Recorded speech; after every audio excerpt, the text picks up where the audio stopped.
Rivals, the Dodgers' projected rotation in 2025. To Glasnow and Snell and Yamamoto and Kershaw, you can now add the prized Japanese pitching prospect, Roki Sasaki.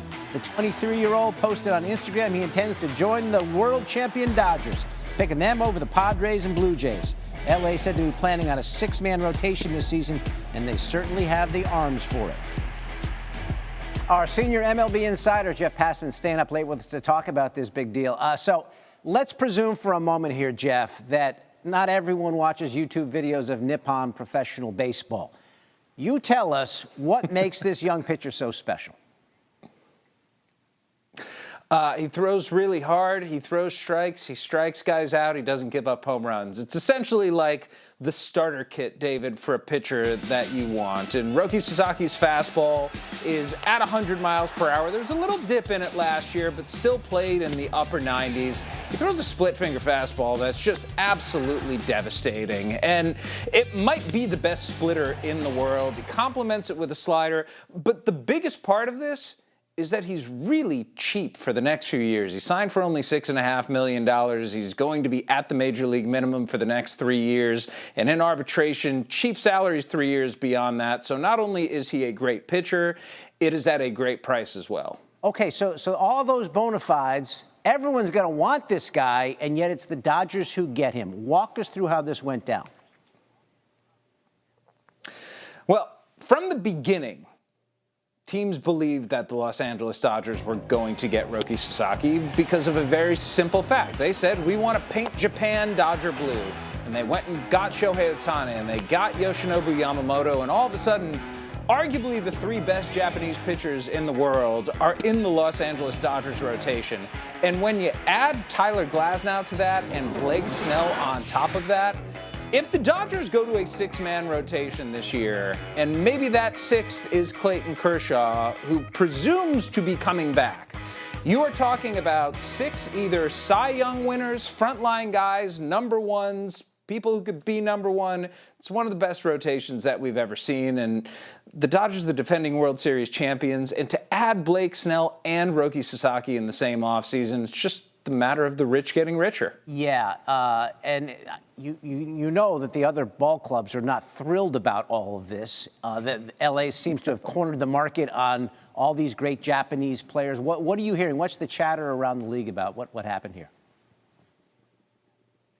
David, the question among other executives and other teams and other owners is, have the rich gotten too rich? Is there so much going on with the Dodgers right now that it is an unfair playing field? And the reality is Roki Sasaki went to the Los Angeles Dodgers because he wanted to win and he wanted to be with the best team in baseball. And it's a tough thing for other teams to have to deal with. It's tough for the Toronto Blue Jays, who again, like with Ohtani last year, finished second. It's tough for the San Diego Padres, who saw Roki Sasaki as maybe something of an equalizer to what the Dodgers have built up north.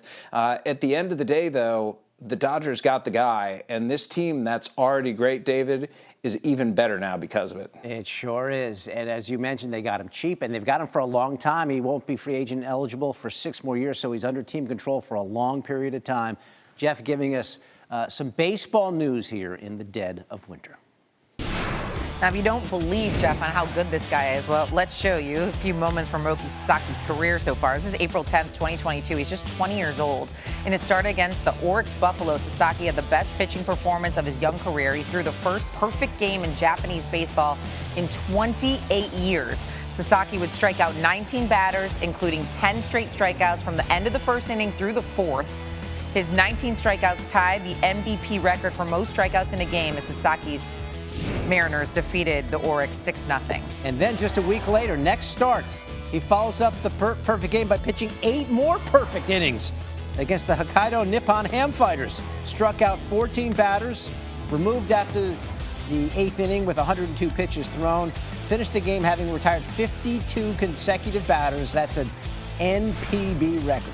2023 World Baseball Classic group play against the Czech Republic. Sasaki went 3.2 innings, allowing just 2 hits, no earned runs, while recording 8 of his 11 outs via a strikeout. Japan would defeat the Czech Republic 10-2 and finish group play 4-0. Now, Sasaki's next WBC start would come in the semifinals against Mexico. He struck out 3 batters, including major leaguers like Randy Arozarena, some pretty good hitters, I should say. Sasaki pitched 4 innings, allowing 5 hits and 3 earned runs against a potent Mexico lineup. You know, this is a weird one. It's hard to cover, JB, because I want to be excited that we're going to get one of the best pitching prospects in the world into our sport in Major League Baseball. The Dodgers are the evil empire now. They're coming off the title. They're signing everyone, especially all of the big names out of Japan. At the same time, you're mentioning front offices, other teams. Obviously, every fan base is enraged about this one, but it's not like they outspent everyone. In fact, even for the bonus pool here, the Blue Jays outspent them by a little bit of money. My question to you is, how would you have played this if you were representing and working with Roki and you basically knew all along that he was going to be a Dodger and everyone was kind of shouting and barking about it? Would you have kept super quiet and not come out strongly and been like, hey, this is a real race. This is real competition. Let's spend 2 months on this and have all of these teams put so much effort into a cause that in my mind seemed like it had been decided. Even if there was no foul play in terms of conversations, I felt like Roki had his decision for months. Yeah, I mean, I think, Scott, if you're representing him, what you do is not make any comment whatsoever. And on the first possible day, you sign with the Dodgers and you tell everyone that was his first choice. There's nothing wrong with that, right? In the case of Yoshinobu Yamamoto, who wanted to be a Dodger and nobody else, they had to go through the process because they had to get the dollars to 320 plus million to get the Dodgers to match it. So they got it from the Mets. They went back and the Dodgers matched it. That was a different situation. Here, everyone was on an even playing field. If you knew he was going to be with the Dodgers, you go to LA and say, look, he wants to sign there. That's where he wants to be. Do the best you can to maximize that international pool money. He does have a second choice and a third choice, and we're going to allow them to be in the hunt in case you can't max that out, but please max it out. And then I would have signed there right away and not make a big deal out of it. I mean, now it kind of gets the feeling like it was a dog and pony show the whole time. And, you look at what Toronto did today, acquiring Miles Shaw, the center fielder, in that trade. They absorbed a lot of money. They had $2 million to their international pool to try to get Sasaki. And as of 10:30 this morning, they felt like they were still in this thing when they probably weren't. And so they end up making a big transaction they normally wouldn't have made. So I think, Scott, that's, to me, the process is disappointing if, in fact, this is where he was going to go the whole time. Okay. What does it mean for the Dodgers? What is he going to bring to the Dodgers? I mean, we haven't broken down his numbers yet on this breaking news, but what do you see him bringing to the Dodgers that, everybody coveted? Yeah, great question, Eric. And look, we start with, as you know, the stuff, right? 100 to 102 with a split finger that you can grade an 80 if you want. The stuff screams, top of the scale. Now, he isn't going to come as polished as Masahiro Tanaka, Yu Darvish, or Yoshinobu Yamamoto was. He's not as accomplished as they are, but he comes with the stuff and the arsenal, the size, the delivery, the deception to deliver all of that. If I had to kind of explain it, think of him as the first overall pick in the draft last year. And this is year 2 of development. And it's a guy that's going to come quick to the big leagues. In fact, he'll probably be their opening day with that kind of ceiling. Now, for the Dodgers, they operate with their pitching staff different than most. They work backwards, right? They're preparing for October.